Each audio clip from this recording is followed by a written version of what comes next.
नमस्कार, आप देख रहे हैं 4 PM और मैं हूं आपके साथ सिमरन। दोस्तों, क्या मिडिल ईस्ट की दहकती आग अब ठंडी होने वाली है? क्या दुनिया के सबसे बड़े दुश्मन अब एक मेज पे बैठने जा रहे हैं? तेहरान और वाशिंगटन के गलियारों से जो खबरें छनके आ रही हैं, उन्होंने पूरी दुनिया के होश उड़ा दिए हैं।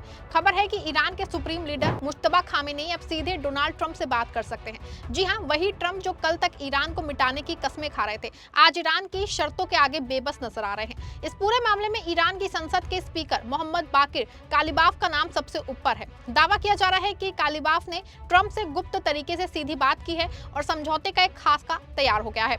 आज की इस विशेष रिपोर्ट में हम बताएंगे कि कौन सी शर्तें हैं जिस पे ईरान ने अमेरिका को घुटनों पे ला दिया है, क्यों नेतन्याहू इस डील से बुरी तरीके से बौखला गए हैं। दोस्तों, कूटनीति की दुनिया में अक्सर जो दिखता है वो होता नहीं। जहां ट्रंप मीडिया के सामने 15 पॉइंट्स की बात कर रहे थे, वहीं पर्दे के पीछे कालिबाफ के जरिए एक बड़ा खेल खेला जा रहा है। ईरानी संसद के स्पीकर मोहम्मद बाकिर कालिबाफ, जिन्हें सुप्रीम लीडर का बेहद करीबी माना जाता है, उनके बारे में दावा किया है कि ट्रंप प्रशासन से उनकी सीधी बातचीत चल रही है। ईरानी मीडिया और कुछ पश्चिमी न्यूज एजेंसियों के मुताबिक कालिबाफ ने ट्रंप को 2-2 कह दिया है कि अगर अमेरिका अपनी सुपर पावर वाली हेकड़ी छोड़ दे तो ईरान पुरानी जंग खत्म करने को तैयार है। अमेरिकी राष्ट्रपति डोनाल्ड ट्रंप ने बाकायदा मीडिया के सामने दावा किया है कि वो ईरान के एक बड़े नेता के साथ बातचीत कर रहे हैं। मीडिया रिपोर्ट्स में अनुमान लगाया जा रहा है कि ये बड़े नेता ईरानी संसद के अध्यक्ष मोहम्मद बाकिर कालिबाफ हो सकते हैं। कालिबाफ का जन्म 1961 में ईरान के कोरकाबेह शहर में हुआ था। उन्होंने अपने करियर की शुरुआत सेना से की और वो ईरान की वायुसेना में पायलट रह चुके हैं। बाद में उन्होंने राजनीति में कदम रखा और कई अहम पद संभाले। वो देश के पुलिस प्रमुख रहे, फिर तेहरान के मेयर बने और 2020 से ईरान की संसद के अध्यक्ष हैं। उनसे पहले ये पद जो है अली लारिजानी के पास था। कालिबाफ कई बार राष्ट्रपति जो है वो चुनाव भी वो लड़ चुके हैं, लेकिन वो जीत नहीं पाए। 2024 के चुनाव में वो तीसरे नंबर पे रहे, जिसमें मसूद पेजेश्कियान की जीत हुई थी। रिपोर्ट के मुताबिक अमेरिका ईरान से बातचीत के लिए कालिबाफ को एक अहम कड़ी मान रहा है। हालांकि कालिबाफ ने फिलहाल कहा है कि अभी तक अमेरिका के साथ कोई सीधा बातचीत नहीं हुई है और उन्होंने सोशल मीडिया पे ट्रंप की नीतियों पे तंज कसा है। लेकिन कालिबाफ को मुश्तबा खामेनेई का बेहद करीबी माना जाता है, इसलिए उनकी भूमिका संदिग्ध और महत्वपूर्ण है। सऊदी अरब के न्यूज चैनल अल अरबिया ने इजरायली मीडिया के हवाले से बताया है कि ईरान के नए सर्वोच्च नेता मुश्तबा खामेनेई अमेरिका के साथ बातचीत करने और समझौता करने पे सहमत हो गए हैं। उन्होंने ईरान की कुछ शर्तें रखी हैं, जिसके बाद वो जंग को जल्द खत्म करने पे राजी हुए हैं। अमेरिका ईरान युद्ध को खत्म करने के लिए जो है मध्यस्थता की कोशिश जो है तेज चल रही है। कई देशों के नाम सामने आए हैं, जिसमें पाकिस्तान में भी शामिल है। आपको बता दें, न्यूज एजेंसी IANS के मुताबिक पाकिस्तान दोनों पक्षों के बीच सुलह कराने की कोशिश करता नजर आ रहा है। वो अमेरिका और ईरान के संदेशों को एक दूसरे तक पहुंचा रहा है। इस बीच अमेरिकी राष्ट्रपति डोनाल्ड ट्रंप ने पाकिस्तान के सेना प्रमुख जनरल आसिम मुनीर से फोन पे बात की।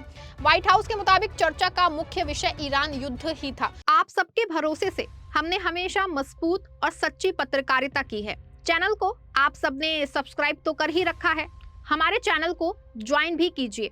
हमारे चैनल के मेन पेज पे जाइए, जहां सब्सक्राइब लिखा होता है, ठीक उसी के बगल में आपको ज्वाइन का विकल्प दिखेगा। ज्वाइन बटन पे क्लिक करके पेमेंट प्रोसेस पूरा होते ही आप हमारे सफर का मजबूत हिस्सा बन जाएंगे। अमेरिकी समाचार आउटलेट एक्सियोस की रिपोर्ट के मुताबिक अमेरिका और ईरान के अधिकारियों की इसी कड़ी में पाकिस्तान में मुलाकात संभव है। पाकिस्तान में अमेरिका और ईरानी अधिकारियों के बीच ये बैठक इसी सप्ताह हो सकती है। रिपोर्ट के मुताबिक पाकिस्तान के प्रधानमंत्री शहबाज शरीफ ने इस्लामाबाद द्वारा किए गए राजनयिक प्रयासों के बारे में ईरान के राष्ट्रपति मसूद पेजेश्कियान को सूचित किया है। हालांकि ट्रंप, जो अपनी अर्थव्यवस्था को डूबते देख रहे हैं, उन्होंने इस बातचीत को लपक लिया है। ट्रंप को समझ में आ गया है दोस्तों कि मिसाइलों से ईरान नहीं झुकेगा, इसीलिए अब वो सौदागर की भूमिका में आ गए हैं। हालांकि ये बात भी सच है कि ईरान को कोई खैरात नहीं मांग रहा है, बल्कि अपनी शर्तों पे जंग खत्म करना चाहता है। ईरान ने साफ कर दिया है कि अगर बातचीत होती है तो उसकी शर्तें कड़ी होंगी। ईरान की ओर से जो दावे सामने आए हैं, उसमें ट्रंप को अपने पुराने वादों पे वापस आना होगा, यानी परमाणु समझौते की बहाली करनी होगी। ईरान की डिमांड है कि उस पे लगे सारे प्रतिबंध हटाए जाए। तेल और बैंकिंग सप्लाई पे लगे बैन तुरंत खत्म होने चाहिए। साथ ही कतर और ईरान के एनर्जी प्लांट्स को जो नुकसान हुआ है, उसका हर्जाना अमेरिका या इजराइल को देना होगा। इसके अलावा नेतन्याहू की किलिंग मशीन को अमेरिका फौरन फंड देना बंद करे।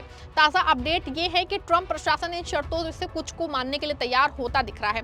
ट्रंप को डर है कि अगर जंग और खिंची तो अमेरिका का दिवाला निकल जाएगा। इस पूरे समझौते में अगर कोई सबसे ज्यादा डरा है तो वो है बेंजामिन नेतन्याहू। नेतन्याहू को लग रहा है कि ट्रंप उन्हें बीच मझधार में छोड़ के ईरान से हाथ मिला लेंगे। हकीकत ये भी है कि ट्रंप की नीयत हमेशा अपना फायदा देखने की रही है। नेतन्याहू ने जिस जंग को अपनी कुर्सी बचाने का जरिया बनाया था, आज वही जंग उनकी राजनीति मौत का कारण बनने वाली है। दूसरी ओर नेतन्याहू और इजराइल कभी नहीं चाहेगा कि युद्ध खत्म हो। इजराइल के एक अधिकारी ने सोमवार को कहा कि ईरान के साथ युद्ध खत्म करने के लिए कोई समझौता फिलहाल मुमकिन नहीं दिख रहा है। अधिकारी के मुताबिक जो है, ईरान अभी किसी तरह की रियायत देने के मूड में नहीं है और मौजूदा बातचीत को सिर्फ वक्त हासिल करने की रणनीति के तौर पर देख रहा है। इजराइल के रक्षा मंत्री इजराइल काइट्स ने भी मंगलवार को साफ कह दिया है कि हमले रुकने वाले नहीं हैं। उन्होंने कहा है कि इजराइल पूरी ताकत से ईरान पे हमले जारी रखे हुए हैं। इजरायली सेना का कहना है कि ईरान में अभी हजारों टारगेट बाकी हैं और युद्ध काफी हफ्तों तक जारी रह सकता है। ये रुख अमेरिकी राष्ट्रपति ट्रंप के बयान से बिल्कुल अलग नजर आ रहा है, जो लगातार कह रहे हैं कि बातचीत के जरिए संघर्ष को खत्म किया जा सकता है।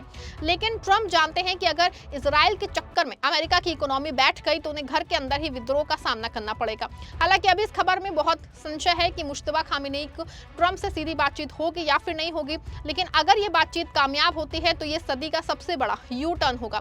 सवाल है कि क्या अमेरिका और इजराइल अपनी फितरत बदलेगा या फिर ये सिर्फ एक और कूटनीतिक चाल है। मुश्तबा खामेनेई ने साफ कर दिया है कि ईरान की उंगली अब भी ट्रिगर पे है, यानी अगर ट्रंप ने धोखा दिया तो जवाब पहले से भी ज्यादा खौफनाक होगा। दोस्तों, मिडिल ईस्ट के हालात पल द पल खराब होते जा रहे हैं, बदलते जा रहे हैं। ईरान अपनी शर्तों पर दुनिया को चलाने की तैयारी में है और ट्रंप अपनी इज्जत बचाने की कोशिश में है।